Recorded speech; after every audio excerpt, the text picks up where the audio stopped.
जय श्री कृष्णा दोस्तों, स्वागत करती हूँ गीता ज्ञान 3.0 चैनल में। दोस्तों, आज बात करेंगे महाभारत में राजा शांतनु और देवी गंगा के विवाह के बारे में। तो चलिए जानते हैं दोस्तों। इससे पहले अगर आपने चैनल को सब्सक्राइब नहीं किया तो प्लीज इस चैनल को सब्सक्राइब करें दोस्तों, और अंत में वीडियो को लाइक जरूर करें। महाभारत के अनुसार महाराज शांतनु एक दिन हस्तिनापुर में अपने महल से शिकार करने निकले। गंगा नदी किनारे पहुंचे तो देखा कि एक सुंदर स्त्री किनारे अकेले बैठी है, जिसे देखते ही राजा शांतनु मोहित हो उठे और अपनी रथ रुकवाकर स्त्री से विवाह का प्रस्ताव रख दिया। वह स्त्री देवी गंगा थी, जिन्हें विवाह के लिए हामी भर तो दी, लेकिन उनकी एक शर्त थी। मगर बिना शर्त सुने ही शांतनु ने हामी भर दी। इस पर गंगा ने कहा, राजन पहले शर्त तो सुन लीजिए। महाराज, शर्त है कि विवाह होने के बाद आप मुझसे न तो कोई सवाल पूछेंगे और ना मुझे किसी काम से रोकेंगे। जिस भी दिन आपने ऐसा कर दिया, मैं आपको तत्काल छोड़कर चली जाऊंगी। शांतनु ने शर्त सुनते ही कह दिया, देवी बिल्कुल ऐसा ही होगा। गंगा से विवाह के बाद शांतनु बेहद खुश थे। जब उन्हें पता चला कि गंगा गर्भवती है तो बेहद खुश हुए। गंगा ने पुत्र को जन्म दिया तो शांतनु उनसे मिलने गंगा के कक्ष की ओर निकल पड़े।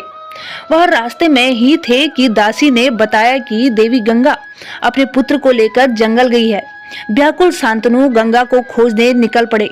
वह गंगा तट पर पहुंचे तो देखा कि गंगा उनके बेटे को नदी में बहा रही है। वह उन्हें रोकने बढ़े, तभी गंगा की शर्त उन्हें याद आ गई तो रुक गए। अपनी आंखों के सामने पुत्र को मरता देखते रहे और भारी मन से वह महल लौट आए।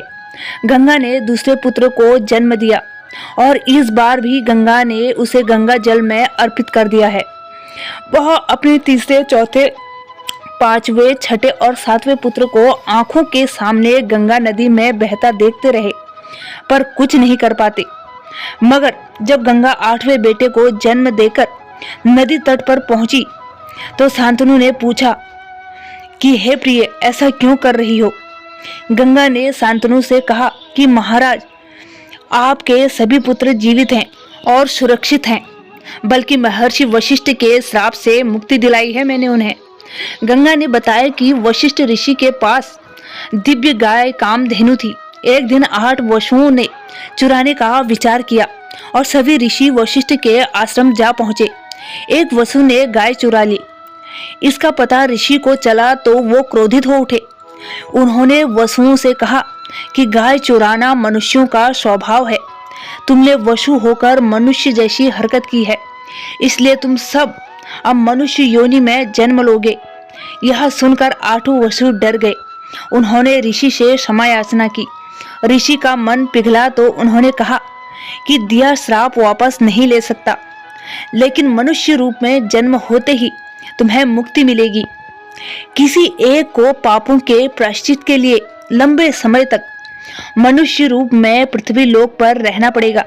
तब सभी वसु मेरे पास आए और विनती की कि मैं उनकी मां बनकर मनुष्य जन्म से मुक्ति दिलाऊं। वहीं 8 वसु ने हमारे पुत्र के रूप में जन्म लिया, जिसमें 7 को मुक्ति मिल गई है, लेकिन 8वां वसु ऋषि के श्राप के चलते मुक्त नहीं हो सका है। अब इसे लंबे समय तक मृत्यु लोक में रहना होगा। अब मैं शर्त के अनुसार वापस जा रही हूँ और पुत्र भी ले जा रही हूँ। समय आने पर पुत्र लौटा दूंगी। इतना कहकर देवी गंगा 8वें पुत्र के साथ गंगा नदी में विलीन हो गई। कई साल बाद एक दिन महाराज शांतनु गंगा किनारे घूम रहे थे तो देखा कि एक युवा ने तीरों से गंगा नदी का बहाव रोक दिया है। इस कारण गंगा का पानी सूखने लगा। उन्होंने युवक से नदी का बहाव बहाल करने को कहा, लेकिन उसने मना कर दिया। इस पर देवी गंगा प्रकट हुई और शांतनु से बोली, महाराज, यह आप ही का पुत्र देवव्रत है। इसने शास्त्र ज्ञान शुक्राचार्य और अस्त्र शस्त्र ज्ञान परशुराम से प्राप्त किया है। इस महाप्रतापी पुत्र को मैं अब आपके हवाले कर रही हूँ। इसके बाद गंगा चली गई और शांतनु पुत्र देवव्रत के साथ हस्तिनापुर लौट आए। आगे चलकर यही देवव्रत प्रतिज्ञा के कारण भीष्म कहलाए दोस्तों। उम्मीद